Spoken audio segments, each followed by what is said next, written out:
Hello, I'm Melissa Chapple, an autistic PhD student at the University of Liverpool, and today I'm going to be reporting findings from my PhD work, which explores how autistic adults engage with fictional texts. So to start with, I wanted to talk a bit about why it's important that we are exploring how autistic people might engage with fictional reading. So first off, this is a really important methodology in providing evidence against pervasive, dominant theoretical arguments and models towards autism. And in providing evidence against these models, we are able to further support the neurodiversity model in framing autism and autistic people. So, for example, the mind blindness theory argues that all autistic people have an inherent difficulty in theory of mind or perspective taking with other people. However, fiction is inherently social and forces the reader to perspective take to an extent. So, for example, when you pick up a fictional book, you are in the perspective of a character, and that character has come through the perspective of an author. And then those perspectives are being filtered through your own perspective. And so those three levels of social embeddedness are levels that you will move throughout as you're reading a text. And that might get even more complex if you then add the fourth level of having communications with other people and other perspectives around that text. So people who've read that book as well. So if we can see autistic people reading in this way and interacting in this way with texts, then that's really good evidence against this idea of a theory of mind deficit. And that's similar for the empathizing systemizing theory. Although this theory isn't as widely popular as it used to be, the theory argues that autistic people prefer to process things in a very rote-like, systematic way with less empathy involved as a result. So there's a bit of a play off there between those thinking styles in this theory. However, again, fiction is inherently empathetic. In order to read a fictional text, you are forced to perspective take, and then you are forced to engage empathetically with the content of that book just by the nature of picking up the book, reading it, and engaging with that. So if autistic people are doing that, then that's good evidence against these arguments. And obviously, depending on how rich those in-depth social and emotional processings are when autistic people are reading, will determine how much we can contest these arguments from the dominant models. But this has already started to happen. So, for example, in the AQ, it's marked that autistic people dislike fiction. That's an autistic trait on the AQ.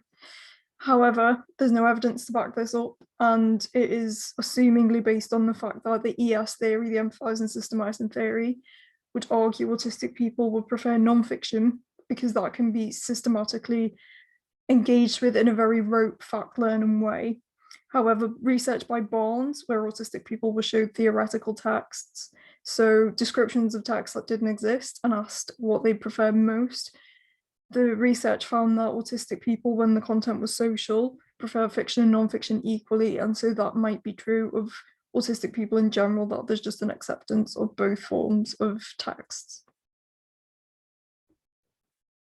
So the second reason why it's important that we research this is that reading fiction is actually very important for personal enrichment and social understanding across the board. So that's for non-autistic people as well. And this has been very well researched with the general population without a specific focus on autism. And time and again, it's found that these benefits ring true for reading, and especially reading of fiction. And the argument is that the reason this happens is because fiction is much like our real social world. It's a simulation of everyday life, but in a way that's much like a flight simulator, where you are afforded imaginatively entry into social situations, not just one particular type of social situation, but a large array of different situations that you can pick up and enter at will. And most importantly, this simulation means that we can very slowly, carefully, and empathetically engage with fiction at our own pace, where we can understand what's going on as and when needed. So, for example, for autistic people, what this might mean is that reading is an easier way of engaging with social understanding and confidence boosting, because it's a way where things like environmental sensory pressures and social pressures don't exist. And so if it's true that both autistic and non-autistic people are benefiting from fiction in this way, then that poses questions of whether this could be very useful in overcoming what Milton calls the double empathy problem. So being able to get autistic and non-autistic people to perspective take with one another. So the first piece of research that we done was just to do semi-structured interviews with 22 autistic and 21 non-autistic participants. And we just asked them about their everyday reading habits and how they engage with the things that they chose to read. So the first key finding from this research was social learning, and this was very important for our autistic participants. I'm going to focus primarily on them here. So both groups told us, as we would expect, that there was social and emotional understanding towards texts, and that included empathy and perspective taking, and key examples of those skills while reading fiction. However, the really important finding was that 17 autistic participants out of the 22 interviewed thought that reading resulted in improved real-life social understanding. So what that meant, as participant 113 points out, is that autistic people could look to the behaviour of people in books, look at the steps in that behaviour, and then predict how that was going to pan out in a real life social situation. So dominant theories might argue that this is quite rote, it's looking for a systematic process. However, because we know fiction is inherently social and there's really deep emotional elements in that, we know that this is a lot more than just looking at a situation and trying to rote learn what's happening in those steps. And we were able to see that better in the fact that reading was not just encouraging real life outcomes for autistic people, it was actually a method that was much easier for autistic people to learn socially. And that contrasted to non-autistic people who found it better to just go and learn by experience in very fast-paced social conversations that relied on heuristics for social assumptions. However, for autistic people, the slow nature of fiction, where you can really pick things apart and take your time and carefully understand what was going on in a social situation without the need for those fast and problematic heuristics, meant that reading was an easier method. So participant 63 says, I get to turn around the pages and go back and forth if I don't understand, so I get to read at a detailed level. I find it hard to do it in real life because it's happening more chronologically. So it's that real emotional and social depth that participants are going in and being able to engage with more for the fiction. So the second finding was personal and social comfort. So this is that personal enrichment we were talking about, and that was again found for our autistic participants. So I'm going to focus on those primarily because we know that this is a thing in the general population. So both groups reread texts and that provided comfort, especially during difficult times. So as participant 90 says, I called these set of books my old jumper books that you put on to feel kind of safe and warm. They're my books that I turn to when I need nurturing, I need comfort. So that quote is a testament in itself to the fact that autistic people are finding personal enrichment from reading fiction. And I just want to note here, what was really important is when autistic people were reading non-fiction, it still wasn't rote and systematic. It was full of personal enrichment because it was about engaging with specialised or special interests, as they're often known. So this again wasn't stereotypical rote fact learning either. It was often engagement with cultural topics in human history or modern culture. So it was again about connecting to people socially and emotionally. And both groups reported that there was a social and emotional connection to the characters. So participant 63 highlights this brilliantly in saying, I feel like I'm becoming friends with the characters. When I read it back, it's like meeting an old friend of mine.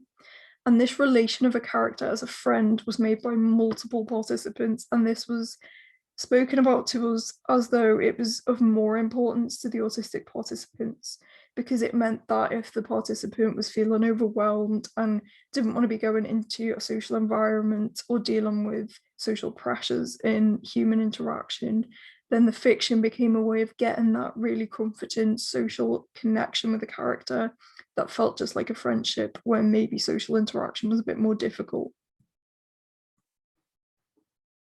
So because this research showed us that, we were right, there was reason to be thinking that autistic people are getting the same personal and social enrichment out of fiction, we decided to see what happened when autistic people engage directly with serious literature. So we chose Of Mice and Men, and the reason that we chose this book is because There are really difficult intersectionality topics in this book, such as disability discrimination, racial discrimination, and sexism. Not from the author, but from within, from the characters in the book, and then even within the minority group in the book, there's discrimination that goes on. So we warned participants that these difficult topics were going to come up, and if they agreed to take part, then they read the book for 6 days at 1 chapter a day whilst filling out a diary.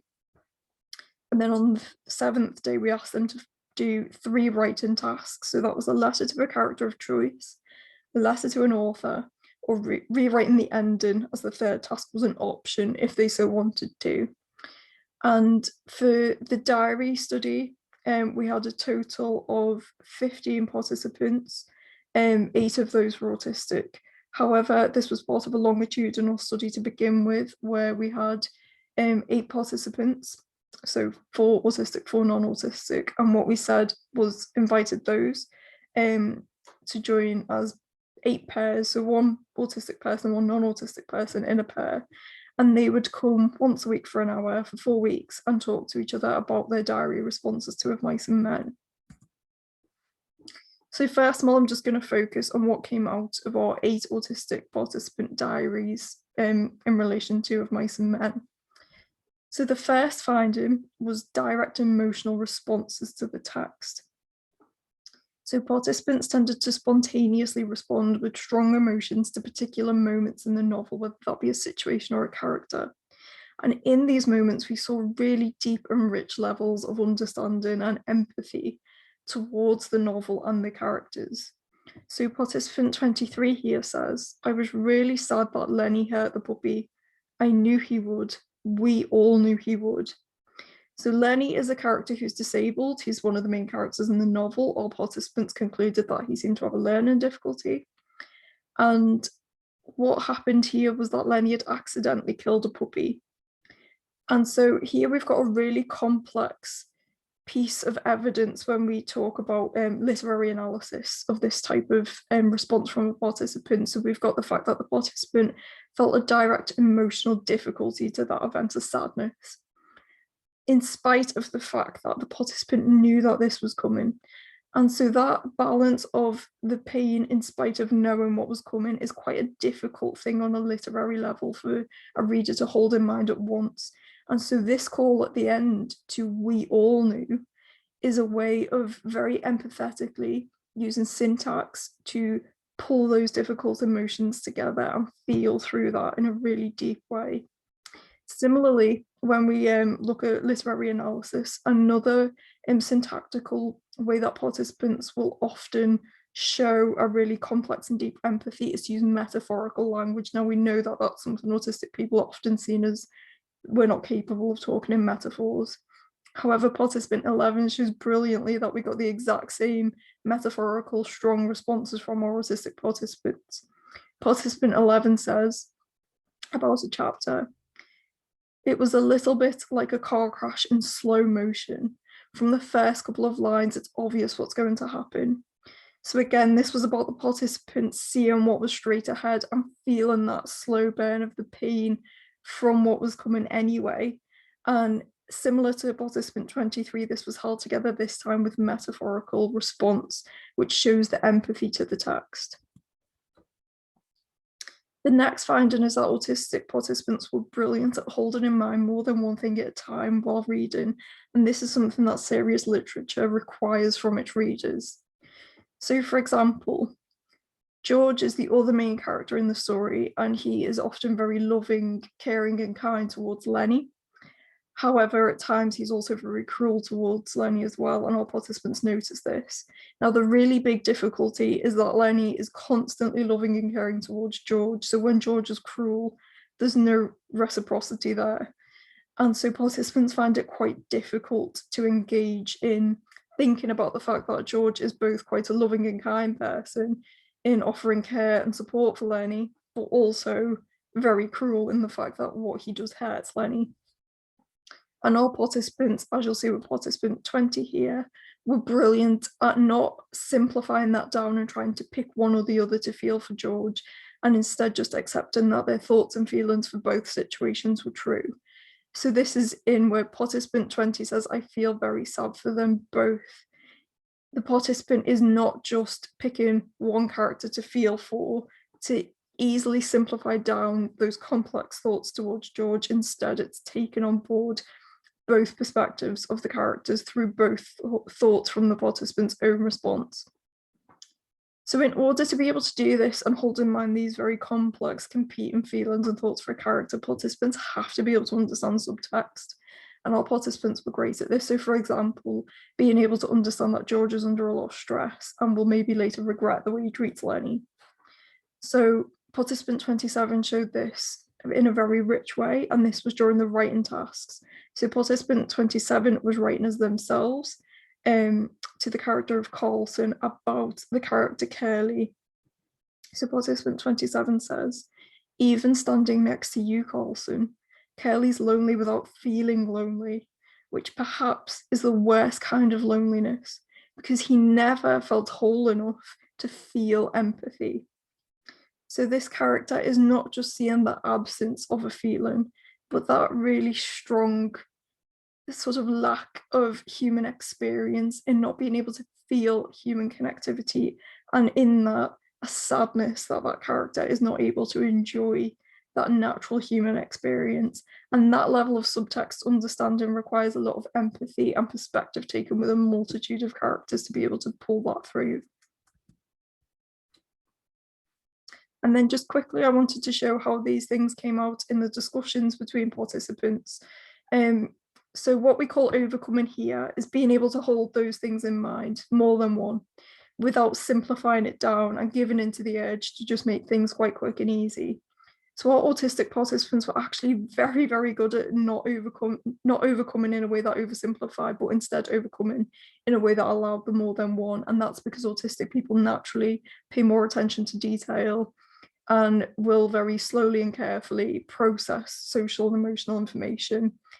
However, our non-autistic group found this quite difficult, and it took some time for them to get used to that in the literature. They were used to very fast level processing and quick judgments. But what was very important for us is that when we got to the sessions, the participants had already done that. They'd already learned how to overcome, and both participants in every single pair brought this overcoming into their interactions to overcome the double empathy problem. So they would find a shared identity rather than, as participant 7, who's non-autistic calls it, us and them. They moved away from that us and them towards exploring their wide similarities and then the minute differences within that. So again, as participant 7 says, hang on, we agree on a lot of things, we're just slightly different. And in recognizing this shared connection, the participants were then able to overcome any social difficulties as well. So for example, our non-autistic participants were very worried about over-dominating conversation, and our autistic participants were quite worried about needing a bit more social structure and guidance as to not feel like they were getting things wrong. And so participants then had much more open conversations about how can we make this work? How can we communicate on a wavelength even that is going to work for the both of us? And so they came up with structures and rules and just made it work that in a way that made everybody feel comfortable and made the social interaction work on a very easy level. And so what this shows is that in a situation where ordinarily the fast processing of non-autistic people would say, well, this person's just not getting it, they've got a problem with social interaction, so I'm right and they're wrong. Instead, it forced the non-autistic people to start thinking as autistic people already were, and think, how can we sensitively move past this in a way that incorporates both of us?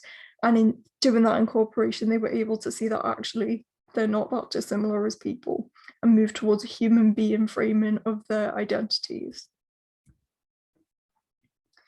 So in order to summarize these research findings, what we've summarized is that fictional contemplation does have personal and social significance in terms of enrichment for autistic people. It's very important that we keep engaging with this as a research tool and finding out what benefits autistic people can have and how we can maximize these. From our classic literature engagement research, we see first-hand evidence that autistic readers do show complex empathy towards characters and situations.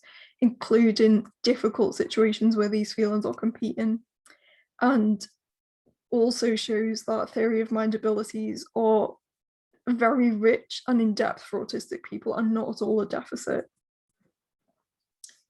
And furthermore, we conclude that this close attention to detail that autistic people have enables them to be better readers and contemplators of serious literature, because it's that slow, careful contemplation that really matters with literature.